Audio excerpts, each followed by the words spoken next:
to the RationalInvestor.com's Daily Brief. The answer to your question is learn the goddamn process, trade your trading plans, don't take too much risk on any one trade, and just let yourself get rich.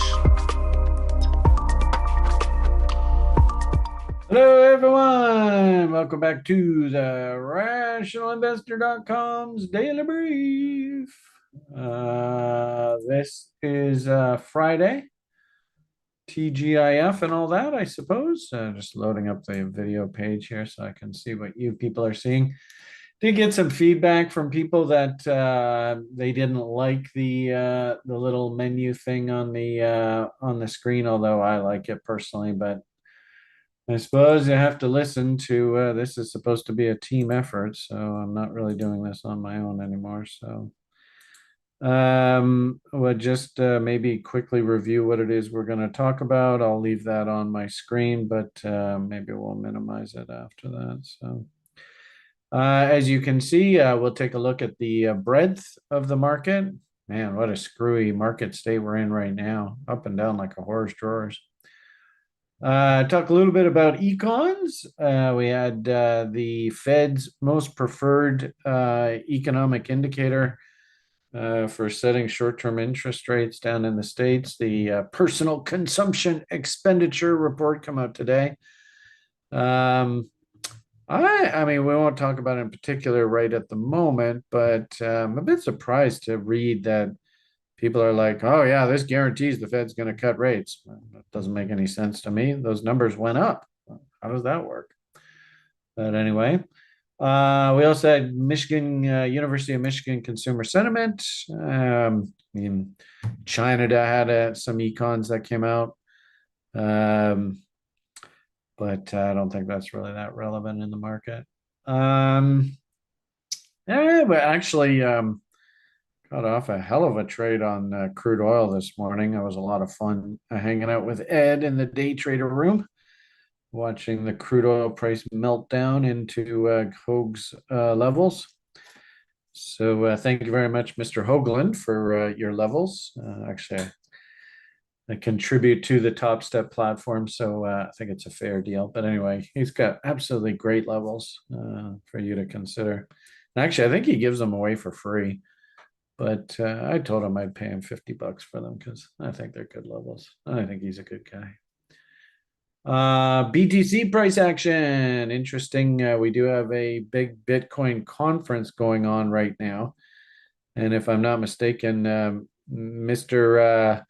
We should have a nickname for what do you call when you have an earring, when a man has an earring. There's got to be a name for it. But anyway, Mr. Trump's supposed to speak at this Bitcoin conference, but did see, and actually it's interesting commentary on Bitcoin. I suppose we could talk about it when we get to that section, but I don't think a lot of people do proper portfolio management when it comes to Bitcoin. They own their Bitcoins, and kind of like what I've told all of you, I don't plan on selling any of my Bitcoins until they're trading at absolutely insane numbers, and I can go and buy Liam a house with my Bitcoin. That's a fair trade, in my opinion. I will exchange my Bitcoins for one house.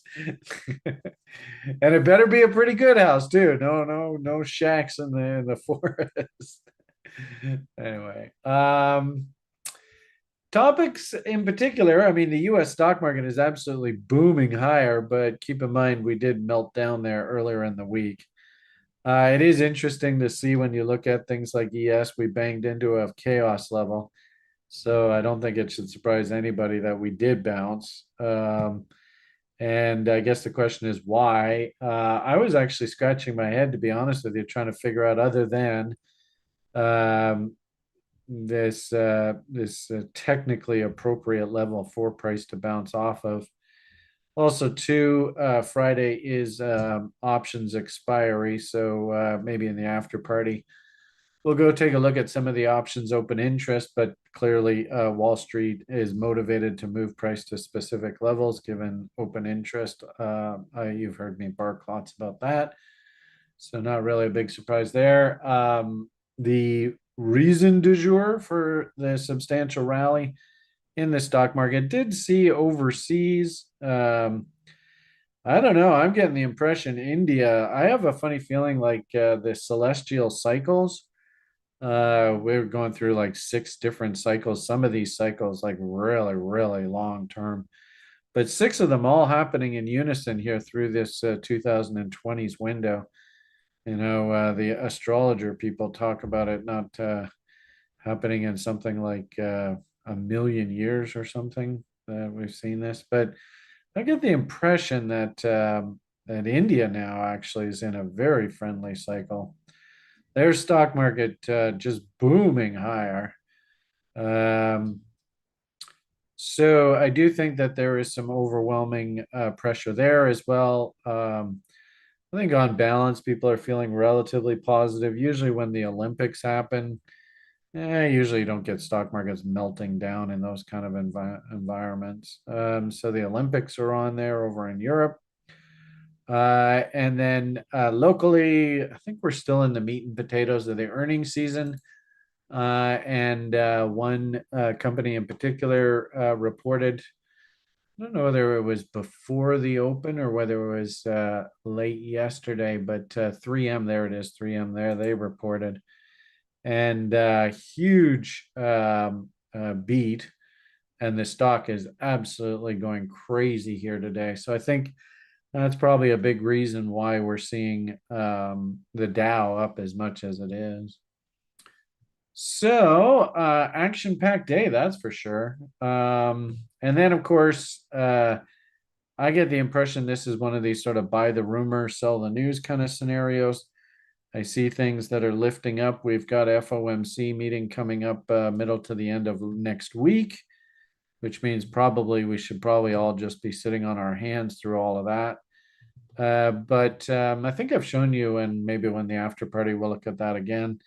But the Bitcoin rallies they seem to pivot off of the Fed minutes and the FOMC meetings, and they kind of pivot back and forth.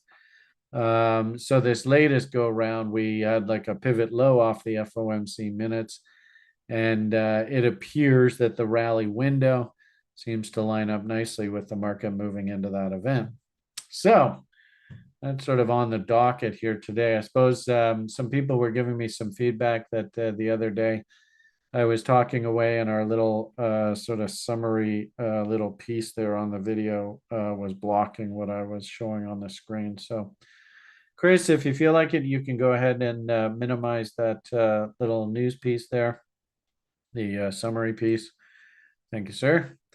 And let's head on over and attack these issues one at a time. It won't go into too much depth here. It's already 10 minutes past the hour. Just quickly follow up. And then, of course, like I said, really what we probably should do is in the after party, look at these things a little bit more in earnest. But all right. So first things first, as I said, stock market absolutely booming higher here in the States. Dow up a good 800 points.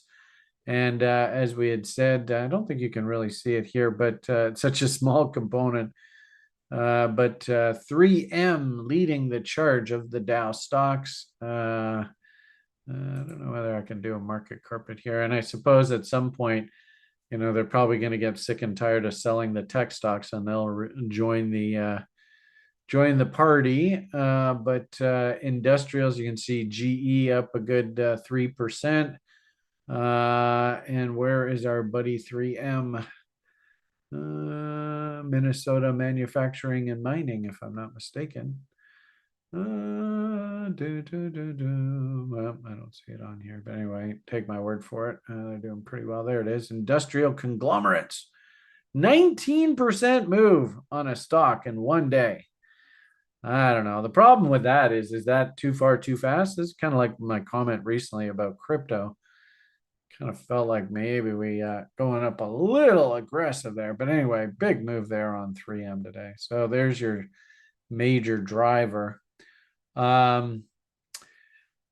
So the breadth itself, we've been talking recently about how, where's the best screen to show you this? It's kind of like the broader market is trying to participate and get going, but man, just can't quite get going here. This is half the problem I have with these videos. I can't remember which screen I want to have up on the screen. Is it this one? Yeah, there we are. So, you have 3M come out and the whole market goes crazy here on a 1 day basis. But Brent is not really overly happy here. What's interesting is I was noticing earlier today that Russell 2000, so as a proxy of the broader market, was kind of like, I don't know whether I really feel like participating or not. There's a Russell 2000, well, up about 1.5%. Earlier this morning when I was in the day trader room there, it was kind of floundering, but it looks like it's caught a bit of a bid here. So you can see, looks like everybody wants to work their way up. I would be a little bit leery about getting, too bullish now. As I had said earlier, do have options expiry coming up here today, and on the call side, you probably don't want the SP. There you are, up 7 points at 545. And if we look at the strikes, you can see on the call side, there's quite a few calls here that are going to have to be paid out if they ramp this thing up. I would not be surprised actually if it calms down a little bit into the end of the day. And I certainly don't think that they want the market to go out above here where they have to pay out. But I would be very surprised if they start seeing these strikes actually in the money. On the put side, which is probably more relevant for our conversation to hear today, this is what I was kind of thinking. Notice 12,000 at 545. Then we have like 10,000 at 542, 24,000 at 540. So clearly that's the level they do not want this thing to go out below. But up top here, you can see that the payouts that they're going to have to do here, we were conjecturing in the day trader room this morning whether they would get this thing back above that 545, and it looks like that's basically their plan. So I don't think there's a lot of incentive for them to move the market a heck of a lot higher than where we are right now. And then, as I said, on the call side, I don't know whether they really want to have to pay out all these. I wouldn't be surprised if they park this thing basically right at 545 to finish the day. That's probably, I think on Thursdays, the TRI video, I don't know whether Julian did one yesterday or not, but Max Payne, he likes to show that kind of image. I would argue that 545 there is probably your Max Payne event window. And if we look at the NASDAQ, which I think being much more volatile these days, I think probably also a good proxy here for us to look at the options. 463.89 up 5.6, a 1.25% move on the day. It's pretty darn healthy.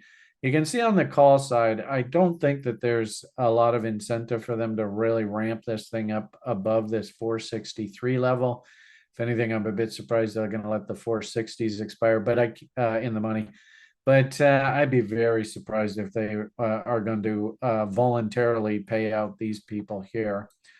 On the flip side, the puts, you can clearly see they are highly incentivized to get this thing above 460. So they've done that comfortably. And you can see the open interest. Interestingly enough, look at this guy way up here. So these 470 guys, they hit the payday today. So that's actually a bit surprising to see such a massive put open interest expire in the money.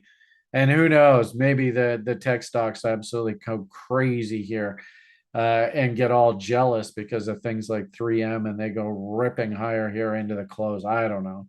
I doubt it, but that is a bit of a surprise to see so many puts expiring in the money there. That is very unlikely Wall Street. So anyway, I don't know whether that's of any benefit for you, but Friday's not a bad exercise to go through that on a regular basis. See what the 1%'s plan is. I think half the reason why this market is doing as well as it is, and probably the better place to show you this, I'll just show you. I had a cute little day trade on. You can see went short here.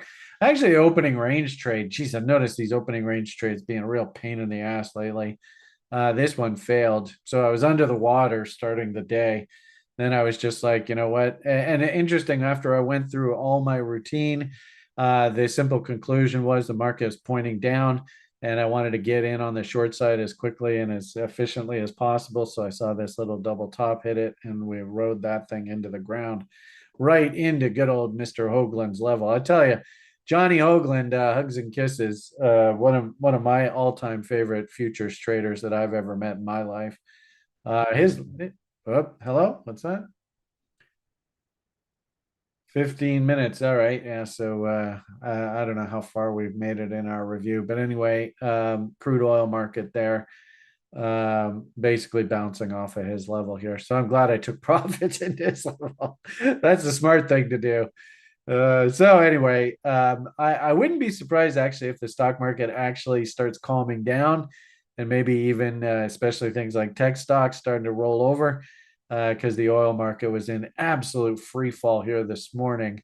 But it looks like that's reversing a bit here into the end of the day. Anyway, we'll see how that goes. And I'm done there. I'm certainly not going to touch anything else over there. Let's see. So econs tastes great. The news, like we said, and it's interesting. A week or two ago, I had come out with our secret options formula club meeting and just was like over the top bearish of crude oil in that meeting a couple weeks ago, and that was just purely based off of the fact that we had just the most nastiest daily fail here. This double top breakdown on crude right up against these old highs. I mean, this is everything that I'm trying to teach all of you. So, reload short zones, beautiful bear divs, Willie stupid. I mean, this is basically everything that I've learned over the years. And sure enough, oil prices really coming off here. And then you can see how Mr. Hoagland's levels there stop the bear or slide. Also to 200 SMA. But I guess the question I would have is, now that this has been done, I don't know whether I really am as overly bearish as I previously was. And actually, the interesting thing about this image is they've still left a gap up top here. And I would not be surprised if, notice that's Mr. Hoagland's level to the upside. I wouldn't be surprised if we have some ping pong in here. And also, too, what I'm a bit concerned about is we are rallying right now, but we're rallying on like one stock's performance. And I mean, hey, it's good to see the industrial names performing here. But, we've talked about this quite a bit. I don't know whether I have it on this chart, but I've noticed of late that Bitcoin absolutely loves to rally into these Fed events. I think I mentioned this earlier. So we have FOMC coming up here, and you notice, like I pointed this out repeatedly, cycle low to cycle high, 21 bars, cycle low to cycle high, 21 bars, cycle low to cycle high, FOMC event, 21 bars. So this isn't really the place where I want to get too bullish of Bitcoin. If anything, we had a V top there. V tops need to be tested. So not a big surprise. We bounced right back up and testing the highs. And I did notice when I started looking at the lower time frame charts, this is technically a reload zone. We did on these lower time frame charts, this is a 4-hour chart, we did actually put in a valid M top.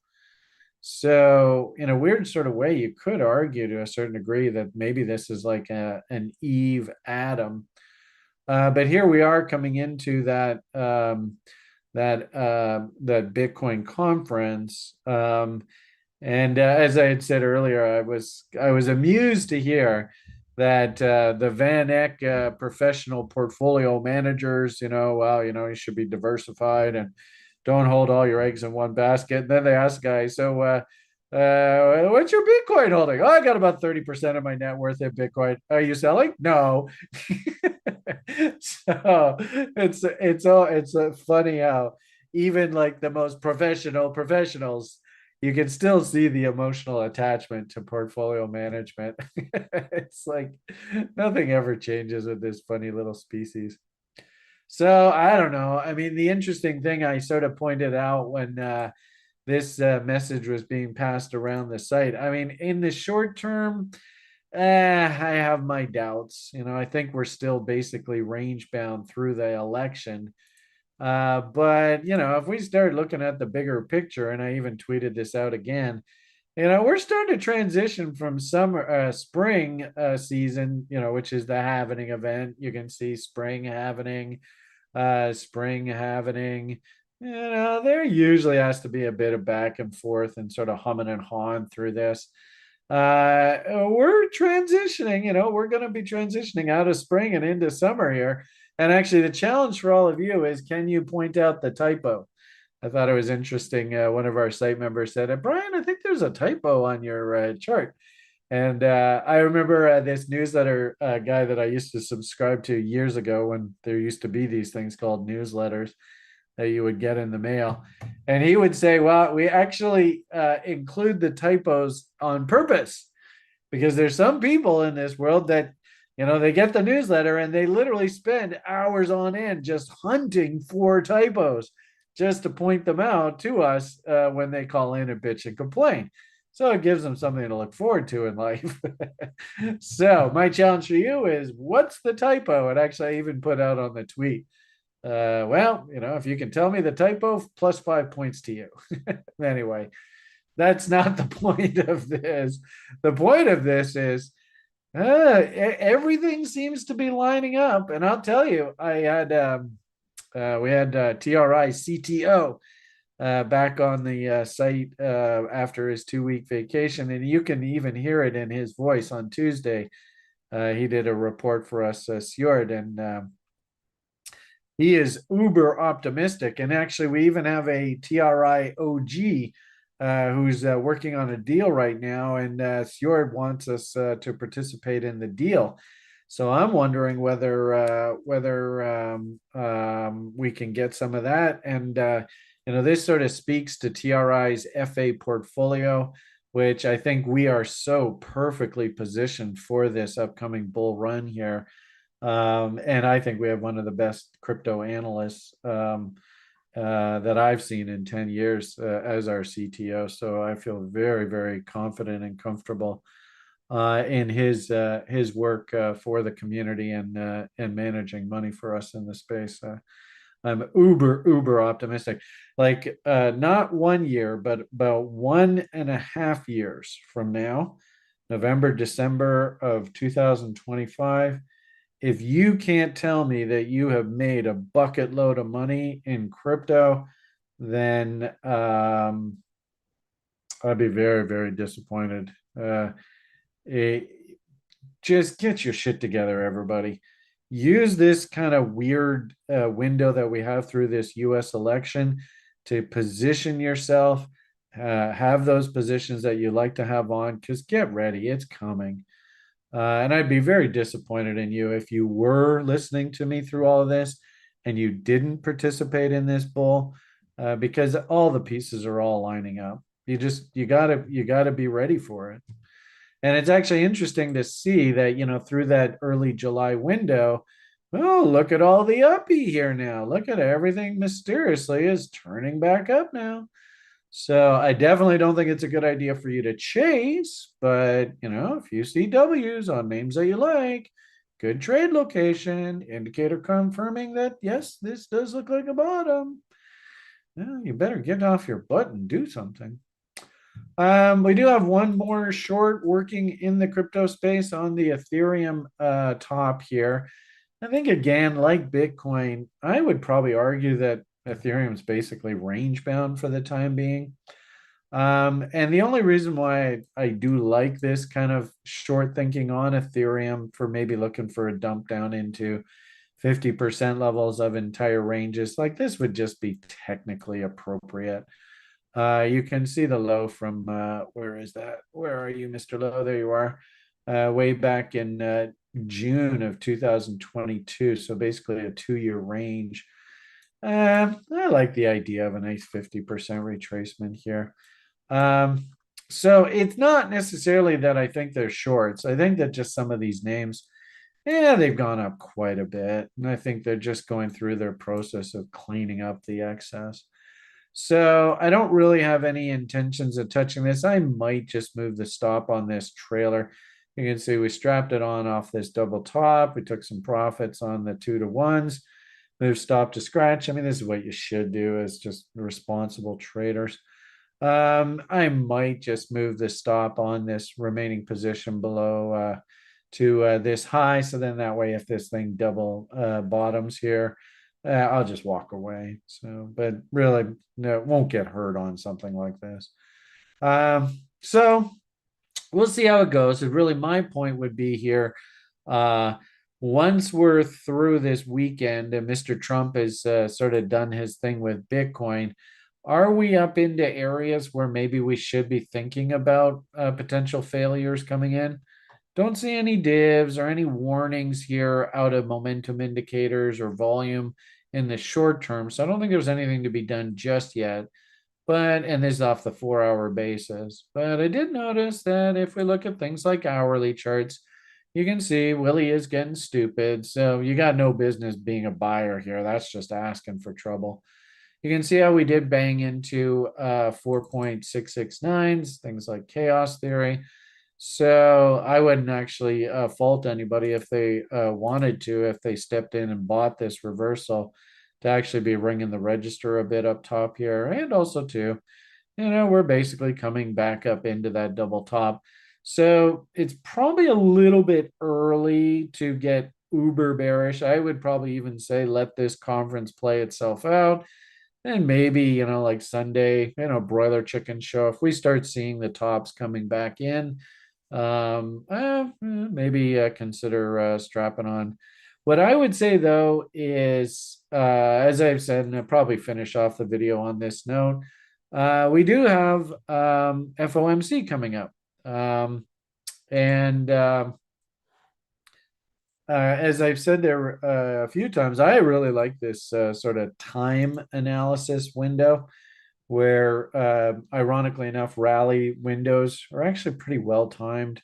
Sell off dumps are actually pretty well timed. It seems like this thing's on some sort of stopwatch.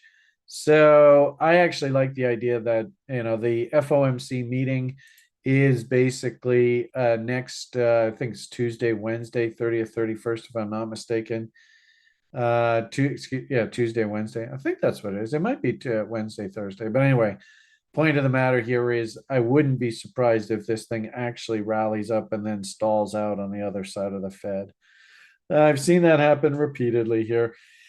And in a weird sort of way with the econs that came out today, I suppose we'll finish off on this note. I wonder whether the stock market's starting to do one of these funny little games again, where people are kind of anticipating that the Fed's going to lower interest rates. I mean, everybody's anticipating that they're going to lower interest rates in September. So I'm not quite sure why people are getting all excited about that. But, as I said there earlier, the core rate actually ticking up when the market was actually looking for it to move down on a month over month basis. And the, things like the price index year over year, we're still at 2.5%. Remember, the Fed wants to see 2%. And then what I thought was really interesting, the core PCE price index went from 2.5, that's what they were expecting, 2.6. So this is not coming down. How on earth can you? And of course, stock market is just within a hop, skip, and a jump of new all-time highs. How on earth can you justify them lowering interest rates in the face of that? I don't get it.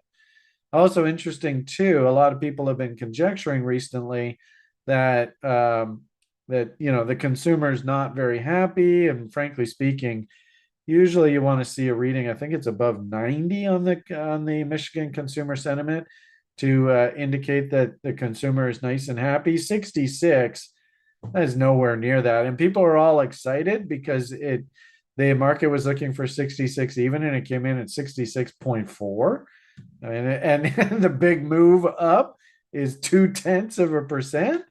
And then interestingly enough, inflation expectations, the market was actually looking for the consumer to be thinking lower inflation, but it's still stuck here at 2.93% area. That's not near the Fed's 2%.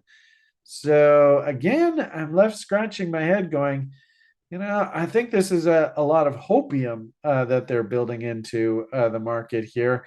And my hunch is Mr. Jerry, Uncle Jerry, Mr. Powell. I think he's going to come out and say, we're data dependent. We got to wait for the data to start telling us that it's appropriate to lower rates. And I don't see anything here that actually is like, yep, it's time to lower rates. It's interesting, China, we've actually seen quite a bit of negativity out of China. And you can even see here, like we're still seeing deterioration in China. So it does make sense, why the Chinese are lowering rates, and this should absolutely kill the Chinese currency. Um, but that's been my thesis all along here, folks, and I think that's the note we should end on. Is I don't think it's a good idea to be bearish of the United States of America.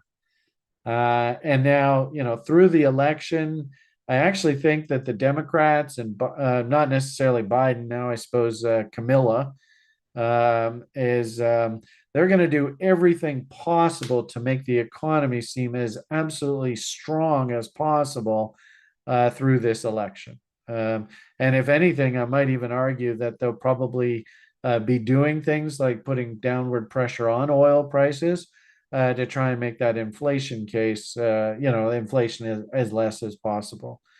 But at the present, I don't see this.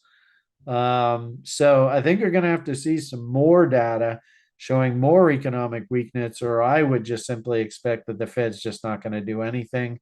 And that's been my thesis all along here, is that I don't think that the Fed really wants to get involved in the middle of the election process and be sort of accused of manipulating the market to serve one party or the other. I know Jerry has repeatedly said publicly that he doesn't consider the Fed politically motivated, and he doesn't consider it part of the equation. But frankly speaking, I don't believe him. So anyway, and I don't really believe these central banksters half the time when they speak publicly anyway. So. All right, I think that's a pretty good Friday report for you. If anything, enjoy the nice weather, enjoy the nice up market. If you're a Bitcoiner, I think it makes everybody nice big smiles on their faces, seeing nice uppy market into this Bitcoin conference. And as I've said repeatedly, and of course, this is a mantra of our course program, a trade to a trend line is not a trade signal. If this really is a bull, we actually want to see the market punch through here and actually create bullish structure on the other side of the trend line. So nice to see. We're back up against the top end of the range. Enjoy the nice market. There's nothing wrong with this whatsoever. And if anything, in this kind of environment, get out there and have fun in poop coin land, because I'm sure the meme coins, they're going to start flying again. And we're going to be talking about things like Zach from Saved by the Bell and his crazy little meme coin going crazy to the upside. In fact, I came within a whisker of getting off a double on this other little Solana name there. And I have a feeling through the weekend, we're probably going to see some fireworks in that space. So, all right, have yourselves a great day. PMA for the win. Slow and steady wins the race. Don't remember, remember what your number one job is. Don't take no with nickels. All the best. The only thing I'm saying is bye for now.